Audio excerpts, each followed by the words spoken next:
Welcome to Tracking with EarthEye Webinar. I am Salome Shteli, the East Europe Program Manager, and I have here with me Angela Godby, the Basel Action Network IT Manager, and Jim Puckett, the Founder and Executive Director of the Basel Action Network.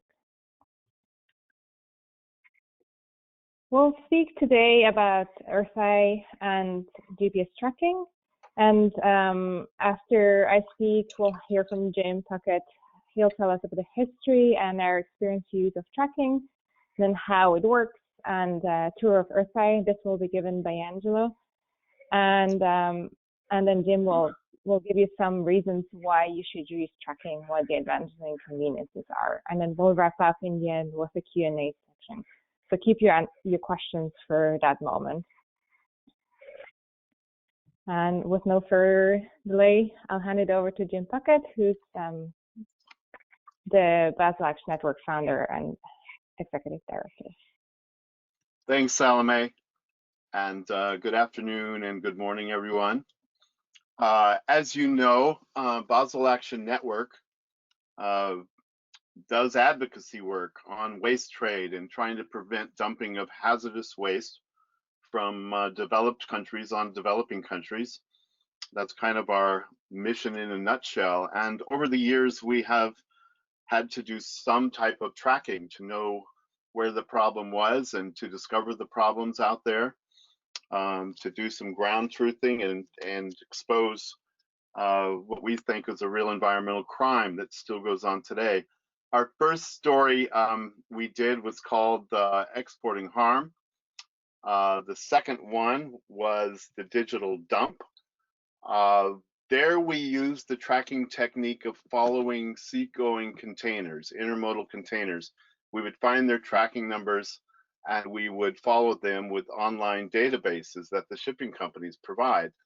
And one such program we did in 2008 was with 60 Minutes. And there we actually, the story of the episode at 60 Minutes was following a container of waste from Colorado all the way to Hong Kong and then into China. But that type of tracking was limited.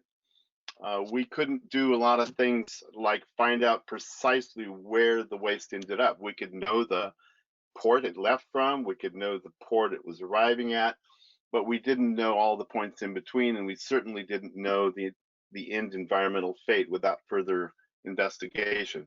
So we were quite excited to explore about 12 years ago the use of GPS tracking.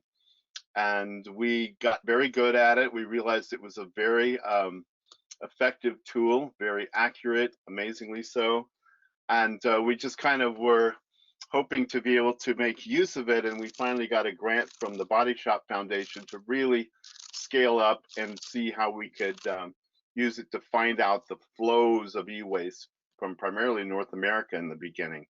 And that work has been ongoing, and you can find all of the reports we've done on GPS tracking at this website here on our BAN website. The reports have been many. We started out in 2016 looking at the US situation with about 200 trackers. We did one report on Dell, the problems they were having with their system with Goodwill, having things go offshore. We did a very large-scale program, again, randomly delivering to recyclers in North America. That was the scam recycling report. But all of these are available on that website, and you can find other reports we did in Australia, Hong Kong, Canada, and the most recent one was published last year, Holes in the Circular Economy, where we had 300 some trackers deployed in 10 countries in Europe, and then followed the e-waste to its final destination. So that flurry of activity in those last years has been quite a game changer. We have put out a lot of media. The US expose was featured on PBS, and I'm very proud to say that in Hong Kong, the result of our work there and with Hong Kong media outlet HKO1 resulted in Hong Kong shutting down all these little mom and pop, what I call them is garbage junkyards or e-waste junkyards in new territories. Those were going for about 10 years, and our activity caused the government to take action, and now those folks are no longer permitted to operate. So that was quite a success story. It's been in other media quite often, and all our different reports came out at different times. And that US report, when MIT took the data and made a visualization, you can kind of see the heavy white line there of train cars going across the US, going to the port of Los Angeles, and moving in that heavy white line to Hong Kong. That was the situation before we did our work, and now Hong Kong, that line will no longer look like that. It'll be much more faint going to Hong Kong. It's now going to go to other places, or we're happy to say it's not going to be exported in this way at all. But part of what we were able to show there, I'll give you some examples of what we found out, the little narratives that happen when you follow these trackers, is fascinating and very telling. And I think a few of the examples will give you an idea of what we can do and what we were able to do. One of the ones we're most proud of is that we started finding some of the trackers ending up going to Hong Kong and then bouncing over to Taiwan. And we knew that Taiwan didn't have any informal sector recycling going on. So we were very curious as to why they were going to Taiwan. Well, we investigated, we found this location where a lot of these things were ending up in a farm. These are mostly flat screens from the US. And we found out that what was going on, and these are some of the asset tags, is that people were taking advantage of the extended producer responsibility law, where the government would subsidize the processing of flat screens to the tune of about $9 per flat screen. And that program, of course, was meant to be paid for by the people importing electronics into Taiwan, the manufacturers. And it was supposed to only be for Taiwan waste. Well, we found out that people were scamming it. They were loading up containers, and then they were filtering those into the recycling system and defrauding the EPR system. The Taiwan government was really happy with our discovery, and then funded some more trackers to keep that process going. So that was the first example of somebody other than the advocacy use who really wanted to use our tracking for compliance reasons. Another interesting case was when we were looking into diversified recycling, a company that was near Atlanta, Georgia. And we put trackers into their stream, and we found some of them going offshore, but some of them we found going to a construction landfill after first visiting this location where people would smash the CRTs at night by hand using Latino workers, exclusively working day and night in this little tiny shop, and then loading up skiffs and sending them over to a construction landfill. We handled all that data over to the EPA, and they indicted and prosecuted the case. So that was an example of a successful legal indictment based on our tracking. And then the most recent ones that we did in the European theater, we had a German company, A&B Recycling, and we followed their tracker all the way to Thailand and went to the physical site. This is where we were standing there and using drones, etc., to photograph the whole area. And this is what we found. They had Burmese workers living in these shacks made out of gaylords, terrible sanitation, horrible facility for the workers. And this is where things were being broken down, mostly flat screens. And the mercury was being disposed of right there. Another one of our trackers went to this location. And I'm just going to show you the pictures and not go into too much more detail. The pictures speak 1,000 words at least. And then the government came in and we gave them some of this data and did raids on these facilities. And as you know, a year and a half ago, they shut a lot of them down. Because what had been happening is when China closed their doors and Hong Kong started closing their doors, things started moving to Southeast Asia, Thailand being one of the principal destinations. So you can see that tracking has amazing results when you really use it well. We learned quickly how effective it could be, and very soon we started thinking we got to put it into our e-Steward certification program as part of the actual operations. And that was spurred on by another case, which I'm sure you're all familiar with, TotalReclaim here in Seattle, who advertised, do you know where your old computer goes? And apparently they knew, but they didn't want to tell. And the only way we found out was through tracking. And it led to us revoking their e-Steward certification in 2016. But after that, of course, worse things happened when we had the data showing where they were storing it, where they were shipping it from, and finally following it via the trackers pathways to Hong Kong. This is one of the sites in New Territories where the TotalReclaim flat screen monitors ended up.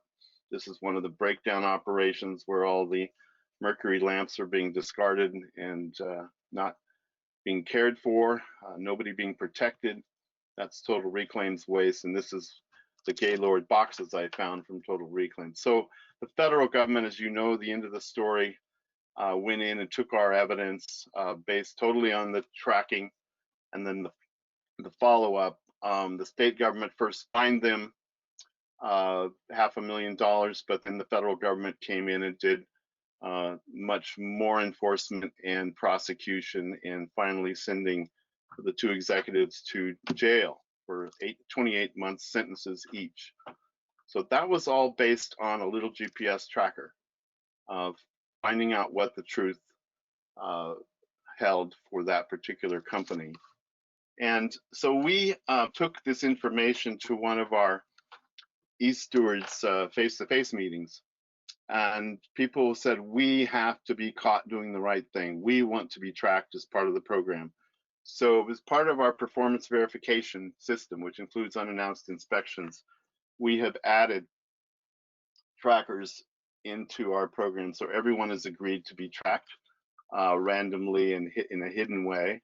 So we put only 10 out a year at the moment. We could always do more, but that's enough to keep everyone very honest and on their toes.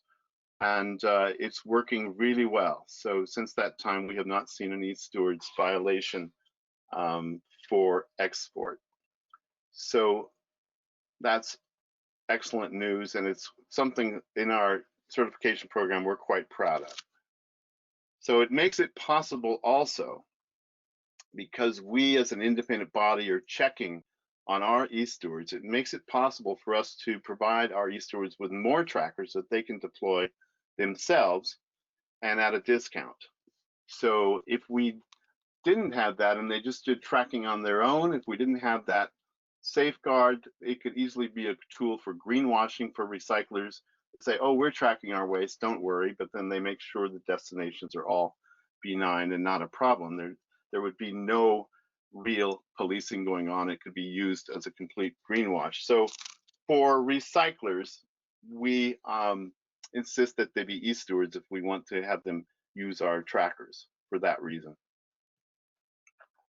So we began to think this is quite a game changer. With the more trackers that are out there, the better if they're deployed by people who have an incentive to really find out the truth. In other words, the large enterprise users.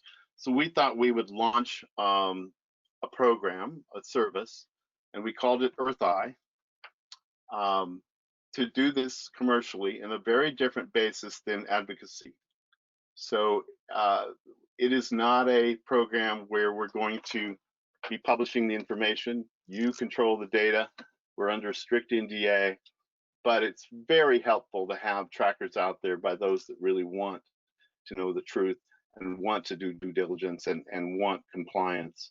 So this is the nature of our EarthEye program. The tagline kind of is real-time logistics monitoring, and it's all about tracking your equipment with GPS in real time 24/7. We launched the website at that time. It's up there, eartheye.org, and you can go there. And at the time we launched, it was very exciting to do this with Dell, because people knew that Dell had been caught out by our trackers, but instead of griping about it, they said, this is a good system. We have learned a lot, and we really want to engage with BAN and do more tracking. So they've been one of our first customers, in fact, the first customer of the EarthEye service for enterprises. This was followed by Samsung a few months later. So Samsung currently is a EarthEye client of ours, and I think we have Chris Kosman on the line. If he wants to say a few words, that would be great about his experiences at the end of this program. So it's a commercial service apart from BAN's advocacy and apart from our eStewards performance verification. It's available to all eStewards recyclers at a discount, and it's available to companies, governments, academics, EPR schemes, programs not directly involved in recycling. So we have clients now that include retail stores. We can't mention their names under the agreement. We have clients that are EPR schemes that we can't mention right now, but we'll name a few of our clients. But it's open to all those folks that are not doing recycling. And if you're doing recycling, you need to be eStewards. Again, under non-disclosure, we never reveal individual customer data. We have the right to reveal aggregate data once we've collected it. And it's based mostly on year subscriptions and spaced out over time. So we do a certain number of deployments per quarter. 10 per quarter is a good amount to put out there. So we can install and deploy them, or we can train the customer to do it at less cost. So the installations are the labor-intensive part. Deployment, if you need to travel around to actually put them in place, that is also can be a cost. So we're using a customized technology, a proprietary real-time interface, which Angela will take you through in a minute. And again, it's based on more than 10 years of our experience trying to find the best system possible. It reports every 24 hours and more when moving. Works in any country in the world. 3-year non-lithium ion battery. That's important because we don't want to cause fires and explosions in shredders. And again, it's truly a game changer. Everyone we have been involved with that has used it on the commercial basis has had the experience of being shocked. They have had unpleasant surprises, every single one of them. So it really does provide that little lie detector function.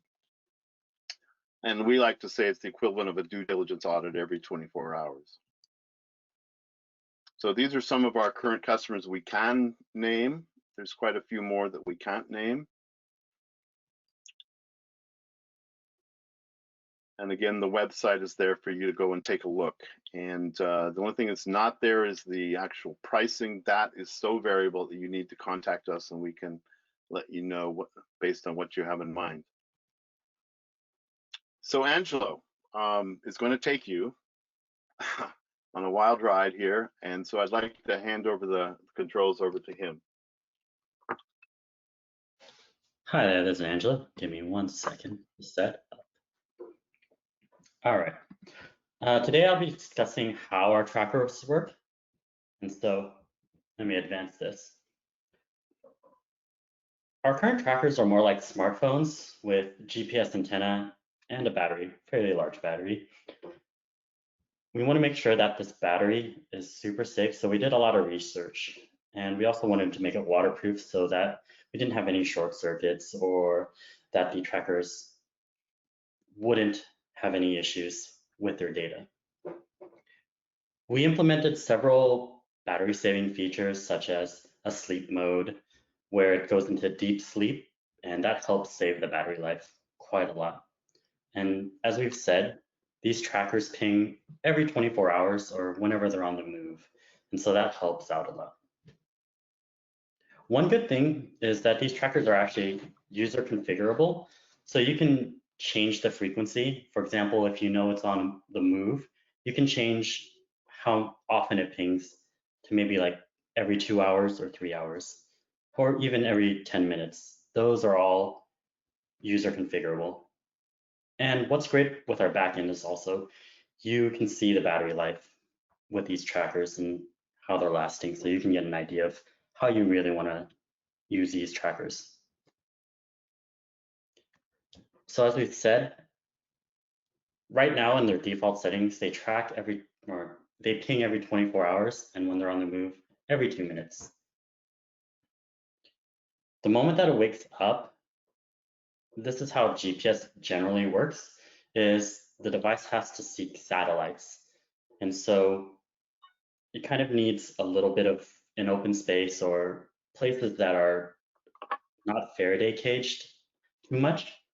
But if it can find at least 3 satellites, it'll get a latitude and longitude and send that to our server. And generally, those satellite reads are pretty accurate within about a 10-meter radius. If it can't find those satellites, it'll try to get information on what cell tower it was talking to. And generally, that's about 5 kilometers out in radius of the cell tower.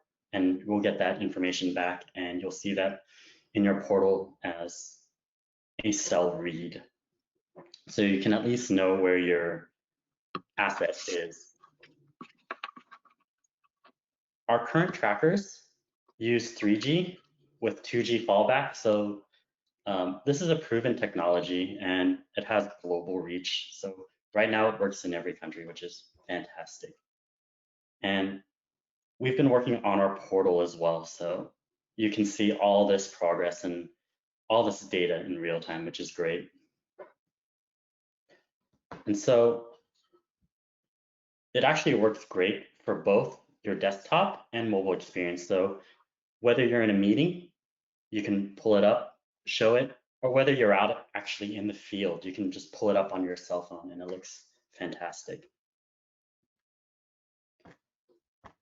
And one part to make sure that we're doing things right and making sure that our customers are happy is we document our installations and put that into our portal. So we usually take video, photos, and do multiple things. So we show the installation of a tracker, show its IMEI, show the device's serial number. So whenever something does go wrong, you can look back and find out what device had which tracker. We also document the deployment. And so whenever you or us go out, you can view those videos to make sure that it actually did get deployed, or whenever you have some issue arise, you can have some evidence of your tracker and the asset. So the next exciting bit is showing you our EarthEye portal. So give me 1 second here while I get that set up.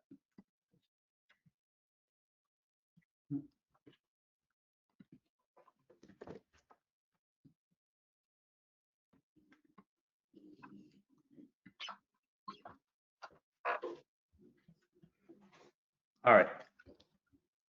So when you log into our portal, you'll get a view of your trackers, your active trackers of the day. And so we can see here, we have one in Hong Kong and one in Thailand. We can also see it in a view here when we click GPS trackers in a table view. And so this is great for like quickly looking at the battery life, when it last updated, the address that it's at, what type of device it was. When we click into one of these, we're given some information about the company, the type, when it got that GPS fixed time, the GPS location with a link to Google, which is great if you want to do some researching about the area. When we click tracker view, it zooms us in to that specific tracker, which is really great. One nice thing is we use Google Maps as our backend, so we get really high resolution satellite images, and in some cases, we get really cool street views. Next, the path view. So this is going to show the path that a tracker took. So for this particular Hong Kong tracker, we saw that it traveled quite a bit of ways to get to Hong Kong.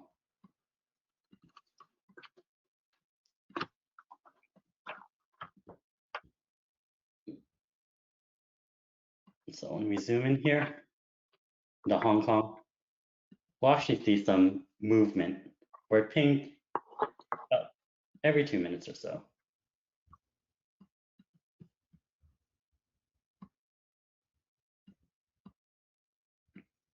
And so some of the cool features, like I said, we have satellite view, which you can go into, see some high fidelity images of these areas.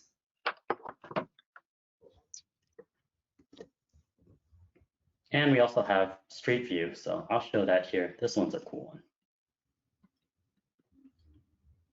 where you can drag this guy over here down. This is in Thailand, right? Yeah, this is in Thailand.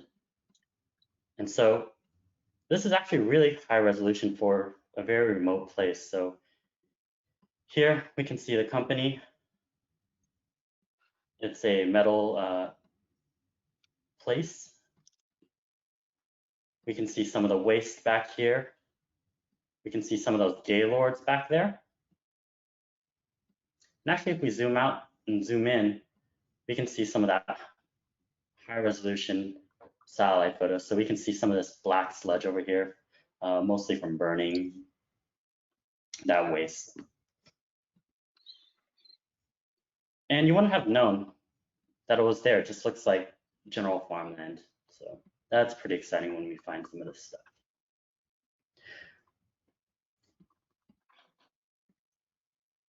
Some nice features in this path view. So we've seen this one went from Brisbane, Australia to Hong Kong. There's these buttons down here once you're in a path view where you can click next and see those areas.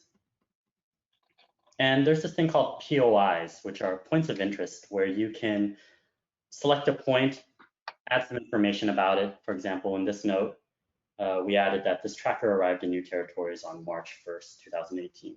So that's maybe some important information that you'll have in a report. You can always add and remove these points of interest, which is great. But for this one, let's edit it and add some information. So let's add in this was illegal for that to happen. And you'll see that, yeah, that was a success.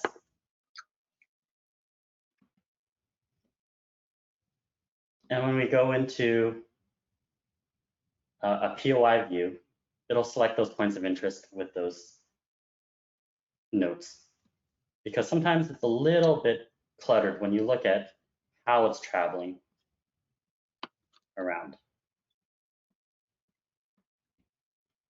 But this one's especially cool because our trackers also do work near ports. So here you can see the shipping port, and it's super cool. But whenever we go to a POI view, it'll grab those points that you've selected and kind of show you what's important for you. So you can take screenshots of this or show it during your meetings. We do have a tracker report where it does show those points, whatever's on the map, and it's searchable in real time. So for example, if we wanted to search a specific date, it'll limit the view to that. Or if we wanted to just look at stuff that's in Hong Kong, we can do that. And it's super responsive and very fast. So you'll have less frustrations. You can even click on one of these and it'll bring you to that particular point. What's also exciting is when you go into your reports, you can actually download a report from a specific group, multiple groups, or a specific tracker, which is great. And when you do that, you actually get all those notes that you've added and those specific points. So in a spreadsheet, which you can share with your team. So for example, I added that point was illegal. And so we can see that right here. So this is very useful for your CSR reports, or even useful for any manager that you want to send these to. So that's fantastic. As I said earlier, we do document all our stuff. So whether you do the installation or whether we do the installation, you're able to upload your files, which is great. we use Box as our backend, which is extremely secure and safe. So in here, you can view your files, you can download them if you wish, and it's great. We do have videos, for example, showing the tools you'll need, how to install in different devices, which is readily available. We have some map settings, which will kind of show if you wanted these red lines or not, or if you wanted your points to be clustered because they're a little bit too much. So if we go into a path view, we'll see that they're a little bit more clustered with these numbers here. So there's 72 points in this spot.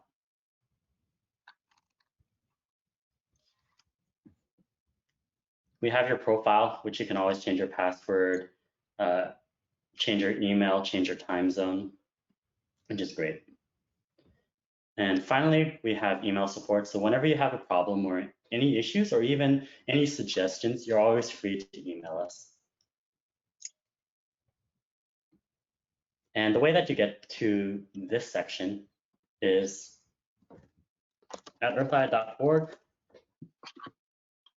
We have the subscribers login, and then you'll log in. So we've really developed this out to help you. And as we said, this was developed ground up by Basel Action Network. I'm the main programmer for this. We custom tailored this solution for GPS tracking. We do have Google Maps as our backend, so we get street views, we get high resolution satellite views, and easy access to view or download installation, deployment, and videos. And we allow you to easily generate reports for your CSR. And one cool thing that I didn't show, which I'll show now, is that how this works for mobile. And so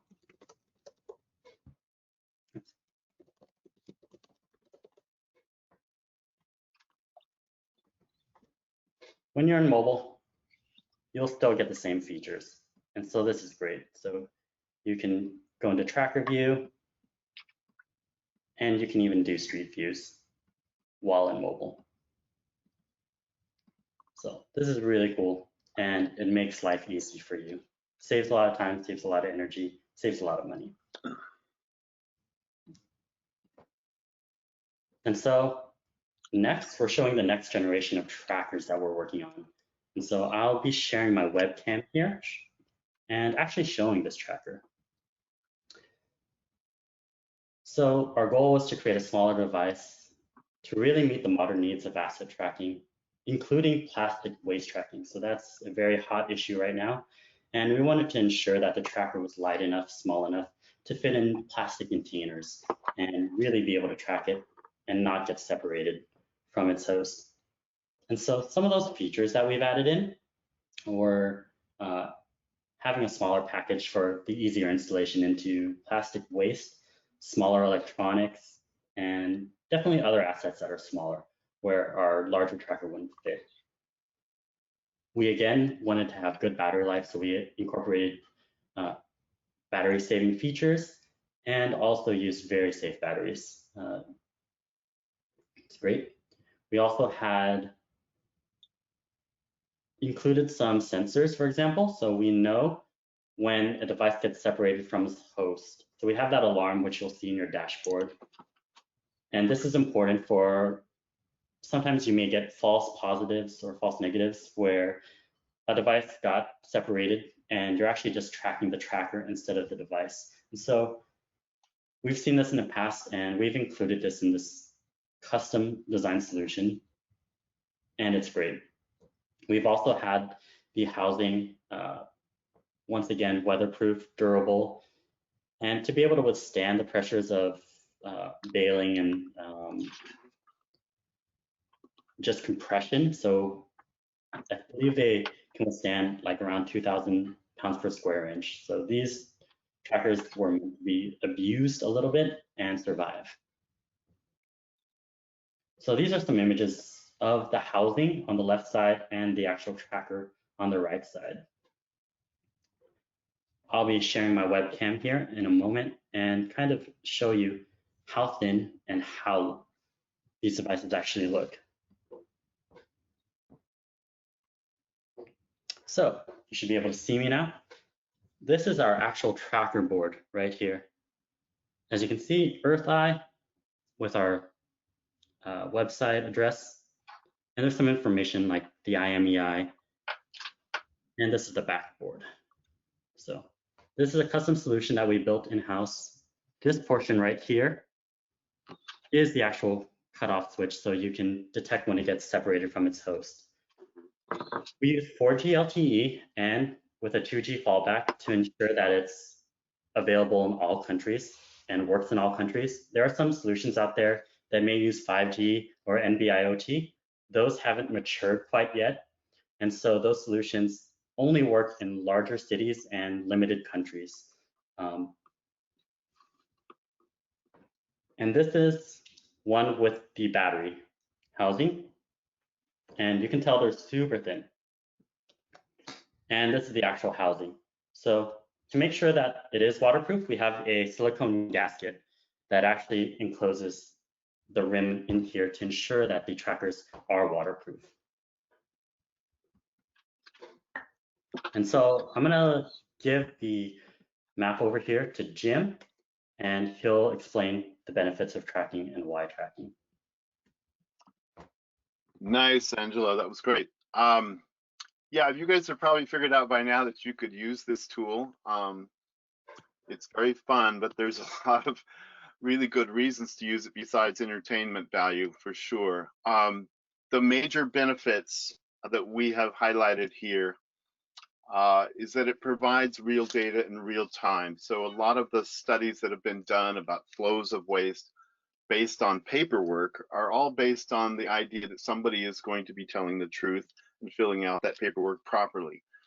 Therein lies the problem. You need real data from real waste in real time. It virtually provides no false positives because, I mean, Angelo mentioned if it got separated, it still reports, but it doesn't, the idea of having it being with the host is gone. But what you don't have is just data getting mixed up. If you have a ping in a country, the tracker is there. We have never seen any kind of like glitchy data coming through. So that's very, very powerful. The data can reveal the entire chain of export or chain of travel, all the stops along the way. The only part it cannot talk about is on the high seas where we don't have a cell phone system. But it's very accurate. When you're getting those GPS reads and not a cell tower read, very accurate. And in our hardware, we've worked a lot to get the very best antennas there are, so we can go through a lot of buildings more than the off-the-shelf trackers can. And from a psychological standpoint, of course, a behavioral modification standpoint, it incentivizes good behavior when people know that things are being tracked. More and more commercial services are using it. People are going to go, wow, they might have a GPS in there. Let's just do it the right way. So it mitigates risks and liabilities. It's a real safety net for large companies that have that type of liability. And again, for a compliance tool, for EPR schemes, for governments, very powerful, game-changing. And it saves audit costs. Audits are expensive, and more with the pandemic, they're getting very difficult to do. So there's cost savings there for sure. And the cost of prevention, we would argue, is less than the cost of exposure and then having to deal with the problem after it's been exposed. Some considerations. So those are the benefits. These are the possible cons or challenges. It's expensive. These things are smartphones. We are using the best technology. So it's not cheap until you start comparing it to the alternatives of finding out things the hard way via auditors, or not finding out at all until it's too late. So what you got to realize, we're not only talking about hardware. Why the cost rises is every time you have a cell phone yourself, a smartphone, you're having to pay for the service. We have to pay for the service, the SIM cards, the software, etc. And then if there's any installation costs that we would bear, those are part of the cost as well. So you can kind of do a ballpark. It's going to be between 300 and 400, perhaps a little more dollars per tracker. Sometimes you don't get a good GPS signal when things are just really blocked. If it's in a container in a concrete building, you're not going to get a GPS signal, but very likely the cell phone will be able to tell you what city it's in, because the cell phone signal can exit where the GPS cannot read. Without program safeguards, it could be used to greenwash bad behavior, and that's what I mentioned before, which is why we want to make sure that if we're going to put a blessing on a recycler, which might have an incentive to cheat and say that everything's good, we want to have an independent program that verifies the recycler with that type of incentive is really reporting accurately. That's what I just explained. So EarthEye, it's not like the advocacy program. It's not a gotcha program. It's a got your back program. It's for your own back. It's for your own peace of mind. And you get to control the data. We get to observe the data, but we cannot report on it. We will, at your contractual agreement, we can advise you on it and tell you what we think of the movements and whether they might be illegal. We will certainly give you reports, but we're not going to be reporting on it externally. And if anybody's, asking the question, is tracking still needed?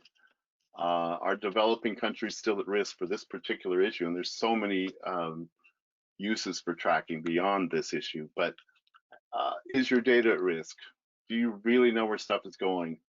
The answer is, unfortunately, sadly, that yes, there still is quite a need for this type of tracking. As I said before, every one of our EarthEye clients has been sadly surprised, horrified at times of what we found.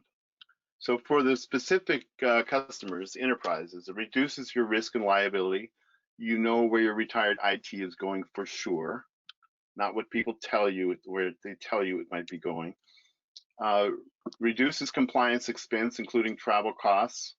EarthEye Tracker, again, is an auditor going 24/7.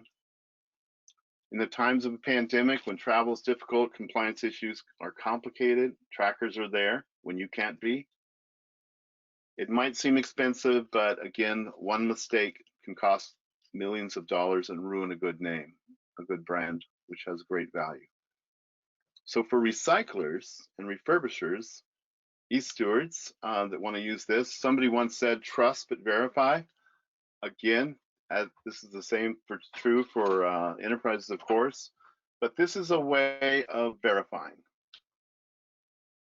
Running an ITAD business is very challenging, and you don't have the capacity to always know where your downstream is sending things. You'll have them under contract to do a certain thing, but they won't do a certain thing, but you need to check. We found out the hard way ourselves. EarthEye allows you to sample your material all the way through your downstream. You don't have to do a ton of it, just a sampling, and that keeps everything honest and avoiding costly mistakes. Provides peace of mind and is a great marketing tool. Imagine talking to a client or a prospective client, opening up your portal and say, these are where our stuff is doing right now. Take a look. This one has gone here. This one's gone here. This one's gone to a smelter where it's supposed to go. You can show that they can see at any time, and you can share this portal with them if you wish, where the material is going. So it provides a great sense of transparency and honesty and integrity. So we are offering a trial package for anybody who wants to try this for 1 year at our cost. And our cost for 10 trackers and it's going to be $3,500 a year. You get 10 trackers, your own portal, free training on how to install, and anytime consultation. And that package will get your feet wet. You can see how valuable this tool is. So we're offering that today for the first time. Saving you time, your resources, and your reputation. So with that, I'm going to turn it back over to Salome, who will field your questions and stand by for those questions. Thank you so much. Thank you. So you have two options of asking questions. You can raise your hand or you can write down your question. I have a first written question that I will read out to you, Jim, for you to answer. The question is, are local governments able to track e-waste collected by their solid waste handler, assuming the handler is an e-stewards member? Yes, if they want to be involved in this program, and we do have special rates for governments, we would love to see that happen. Right now, we are working with an EPR scheme in a certain state in the US, which I asked to remain anonymous. And that's a similar kind of program where they're checking their legislation on the EPR scheme. Certainly, local governments can do it, state governments, federal governments, as we had with Taiwan. It's an amazing compliance tool. And again, it's about just putting the message out there that this is happening. You don't need to track everything, just a sample. Thank you. And then we have Amnon Sharur has raised his hand, so we're going to unmute you so you can ask your question.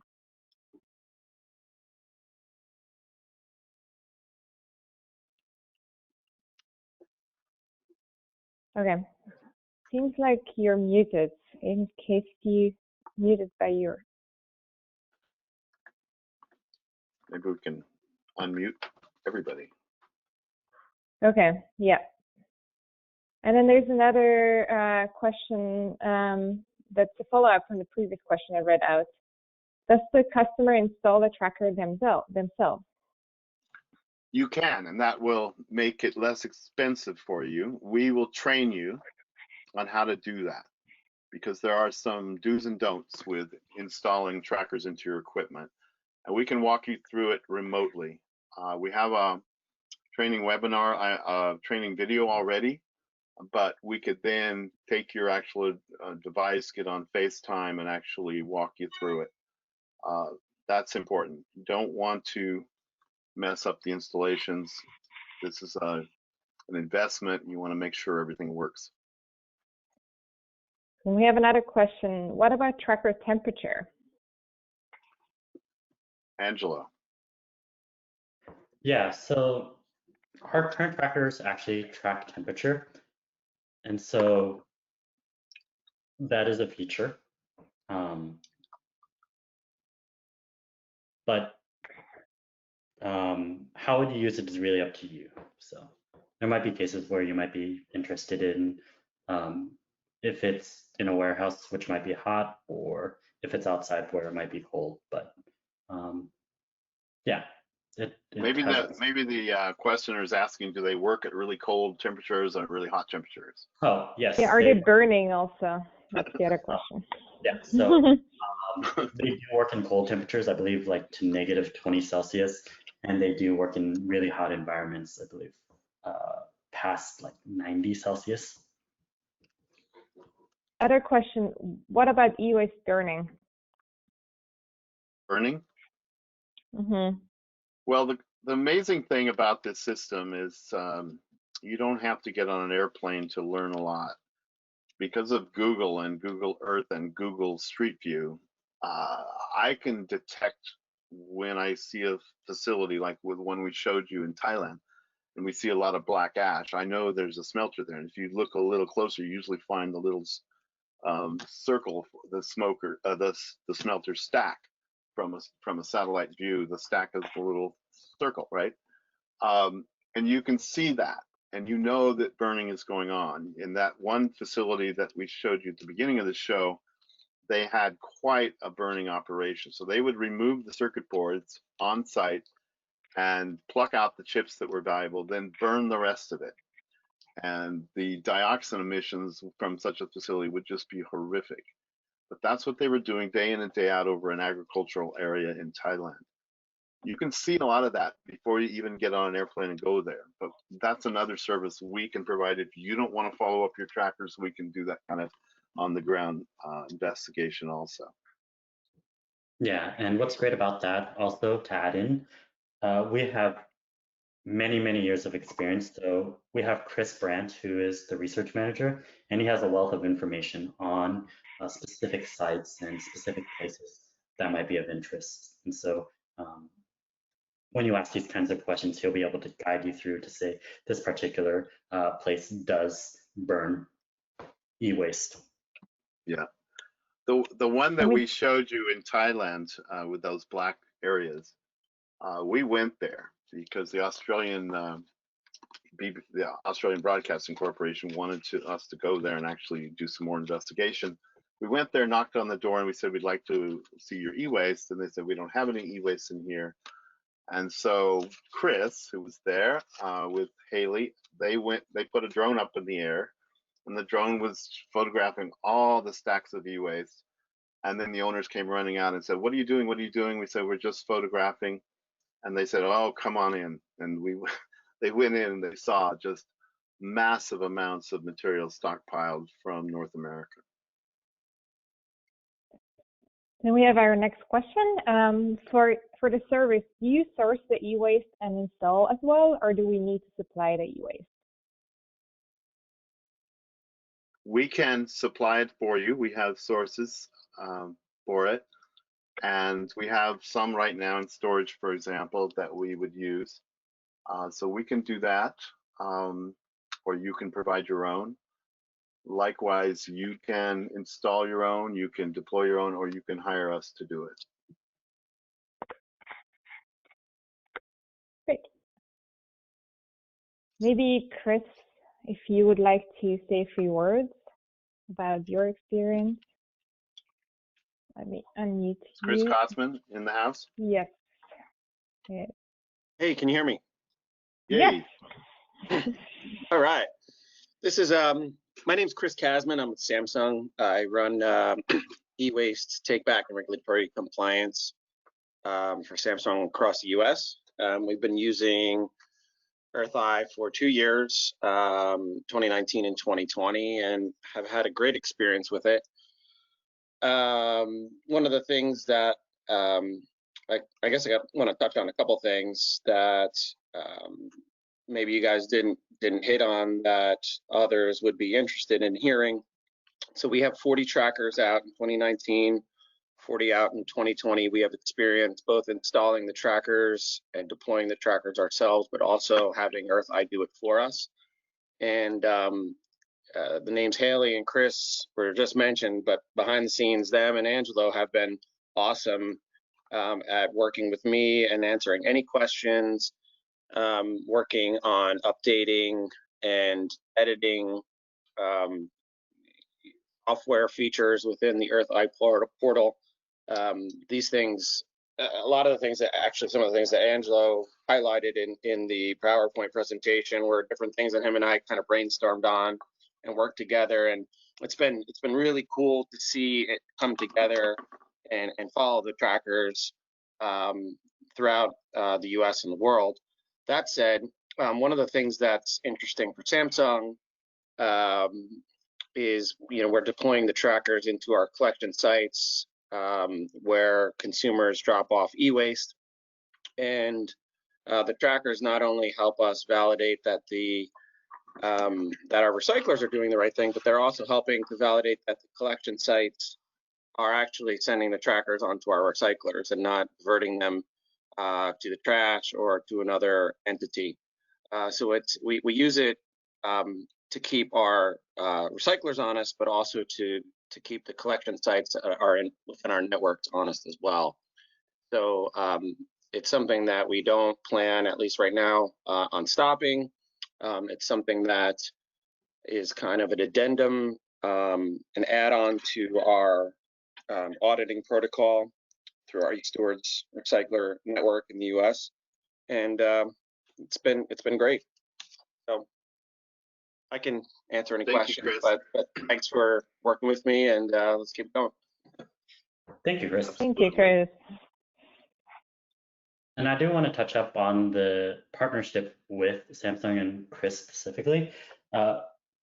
One thing that's really great about our tracker software and our backends is we do work with you to make it easier. There's a lot of off-the-shelf components and off-the-shelf solutions out there, but they're a little bit janky. They're a little bit more convoluted in how you use them because they're originally meant to maybe track vehicles, maybe track trucks.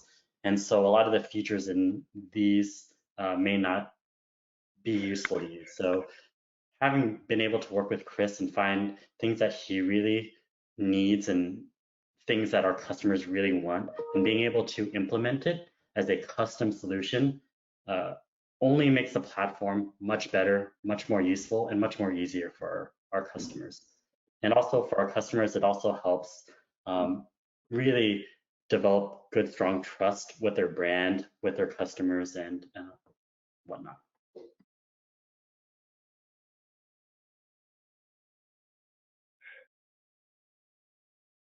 Great. Does anyone have any other questions? Can you advance the slide to the, Angelo, to the contact slide? Yeah, no problems. Actually, yeah. I'm having trouble advancing it. Let me advance it. Anyway, so people, yeah. People want more information, want to contact us. Here's our coordinates, even when during the pandemic. We're all working from home, but these phone numbers and such work.